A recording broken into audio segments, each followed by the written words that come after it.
अरे होला आवाज हो फिर कैसे सुनी कि हो जाइबू दूसरे हर कुछ दिन के बाद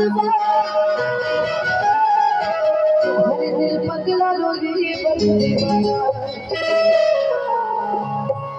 ये बोल के दुल्हनी जगह जाइबू जगिया सहिया जी के नाम अरे रखी हाया बना राजा जी के तू झूलने के छाव सीख ले हम भी हो सीख ले हम भी कब में हंसे अदा अब जिए बड़ी अब जिए बड़ी दिया अक्सर की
दीपक के दिल मतलब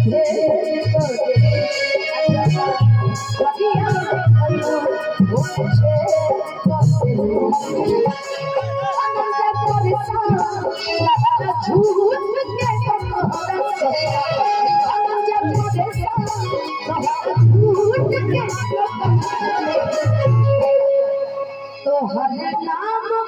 भैया हमरा से